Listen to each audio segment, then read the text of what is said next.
Can you repeat the question again?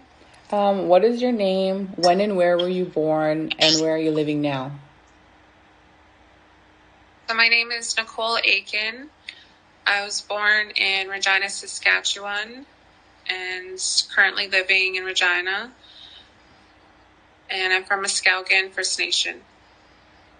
And so what are you currently doing with the FHQ? So I took a position at File Hills Quappel Tribal Council Health Services in January of 2020 as a community research assistant. So right now, working on various different research projects.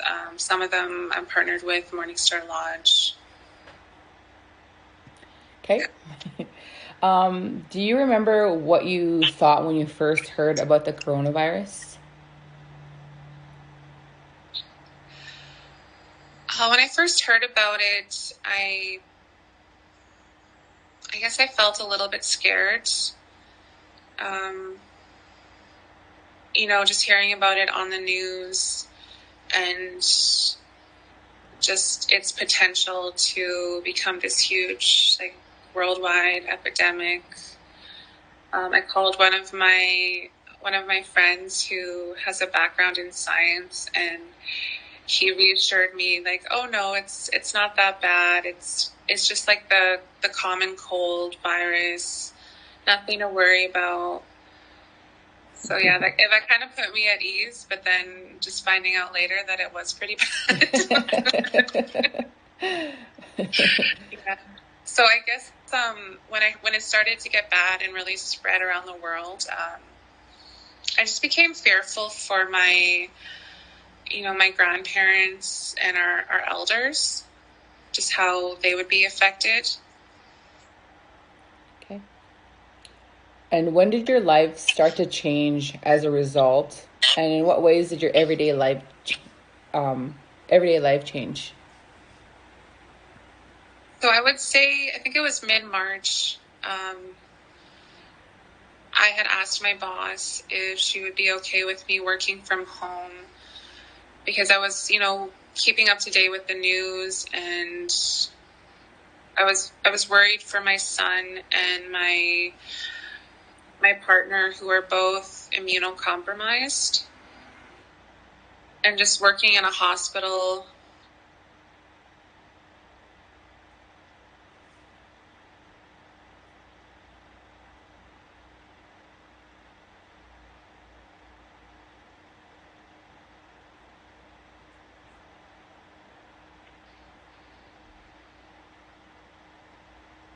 Oh, did you hear me?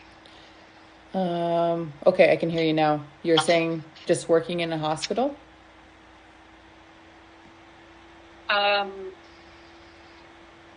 Sorry, could you repeat the question though? How has it changed my life? Yeah. How did your life start to change as a result of this? And in what ways did it change your everyday life? Okay, so yeah, so working from home.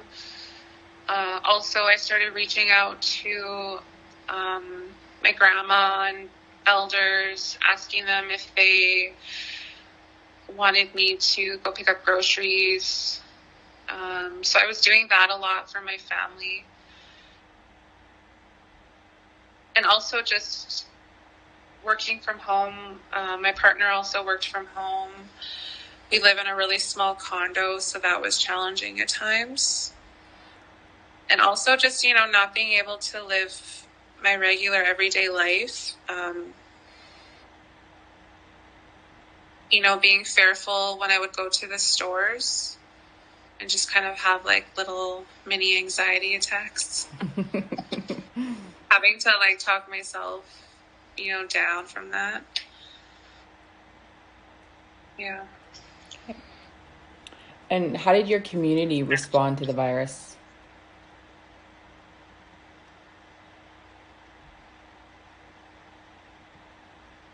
So I don't have too much of a connection with my reserve, Muskowgan. I have one uncle who lives out there, but for my community, I feel like Fort Capel is my community and the surrounding reserves. So because I work with, I lead a community research advisory committee, and it's mostly comprised of community members, elders, knowledge keepers.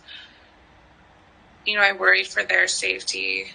We would have regular meetings once a month, but I chose to continue the meetings but do them through teleconference just for their safety. I did reach out. I think I called all of our members just to check and see how they were doing. They told me that their First Nations were doing a really great job on making sure that they had supplies and that they were that they felt safe. So I don't know. I think FHQ. I think they did a really great job of keeping the community members safe, also informed. How have you coped? How have you coped with the changes brought by the pandemic? Have culture, heritage, traditional knowledge, or traditional practices made a difference in your life during this time? If so, how?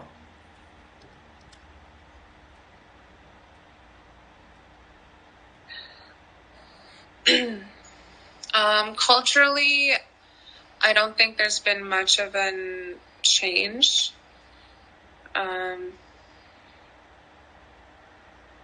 My family has still been able to attend sweats.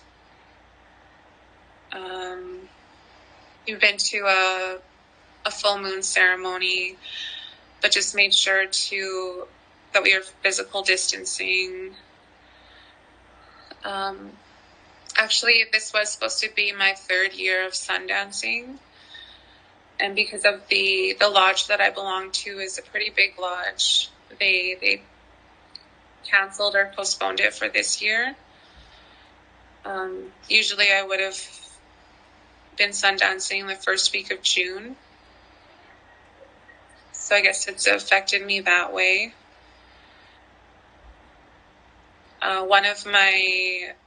An elder that I'm very close with, I haven't been able to go and visit her as much as I'd like to. We stay in contact through the phone or texting.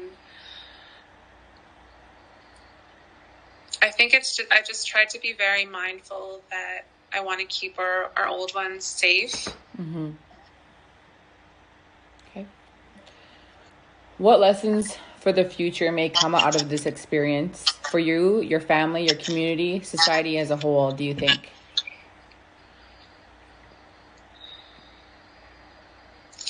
I think a lesson is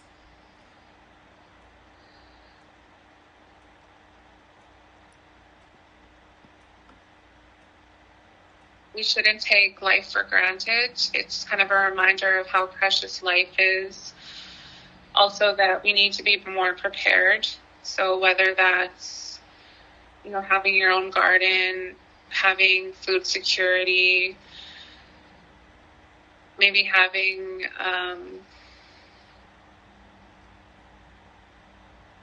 more of those traditional teachings, like around, for example, I've been talking to a lot of the elders about pemmican and wasna and how that's a traditional food that really helped sustain tribes. And I was told that it's good for 20 years once you make it. Wow. And it's pretty much just buffalo fat and ground up berries. I'm still learning, so I don't have the recipe yet, but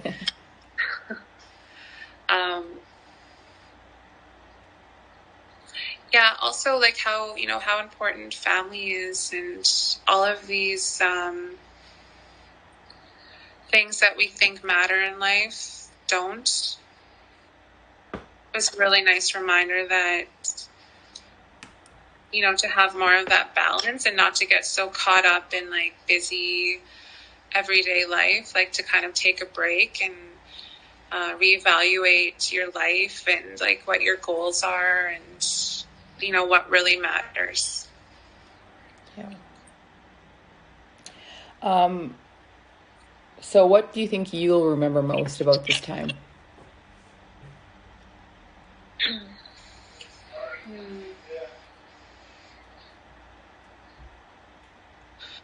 What I will remember most.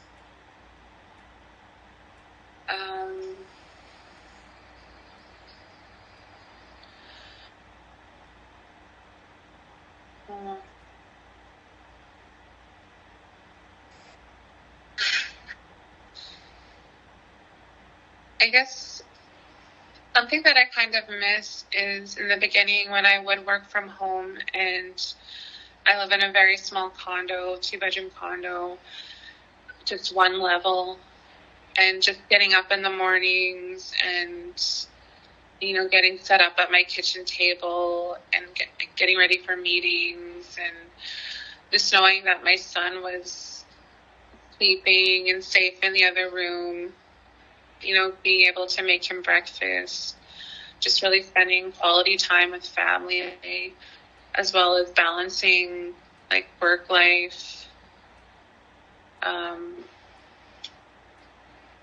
To me, like I really tried to see the positives in it. I felt like I was more connected even with my like other family that I wouldn't normally keep in contact with. Yeah. And well, speaking of contacting and family, like how, because of this whole isolation, quarantine, how are you keeping in touch with family and friends?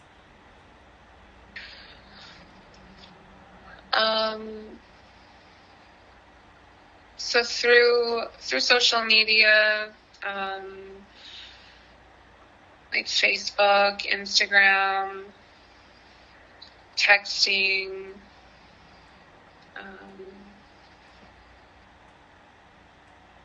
like video call. Yeah. Okay. And then just another quick question. Like how do you feel like with now I think we're in phase 4. So how do you feel like about, are you like, are you still like a little bit what is it, comprehensive about like opening up, or are you feel that it's okay and safe to go out to for them to open up? Do you yourself feel like safe to go out like to movie theaters, restaurants?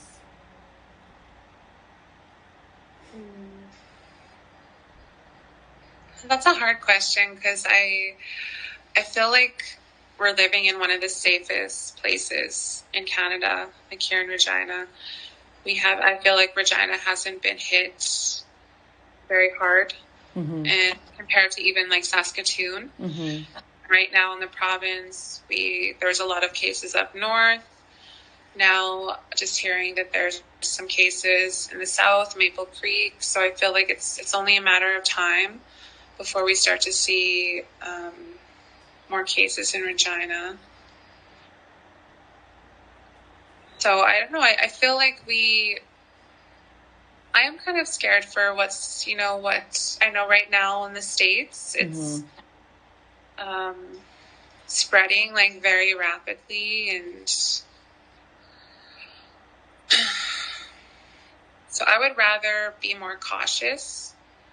I know that a lot of governments are worried about economy, but I think we need to be more cautious and protect the vulnerable people in this province, which are the Indigenous people of color.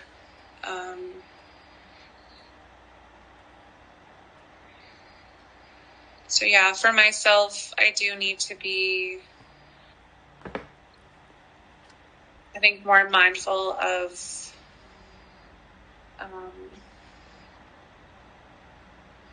I guess when I go out into the public, I haven't been wearing a mask too much. I think I should start. Don't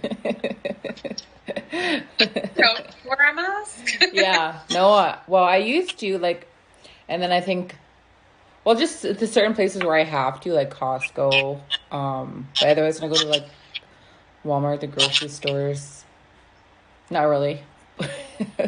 And I like, well, I've been fine all this time. I have never wore a mask, but I don't want to get cocky, and then all of a sudden, Yeah. yeah. Then the big wave hits here, and then, yeah. So, was there anything else that you want to add?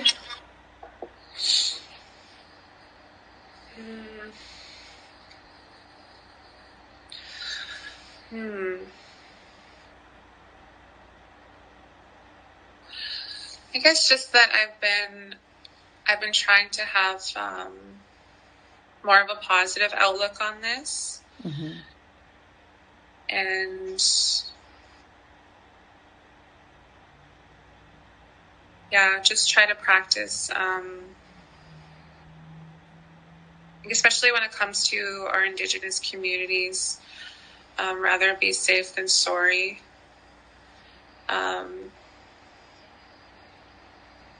Yeah, I think that's it. Okay.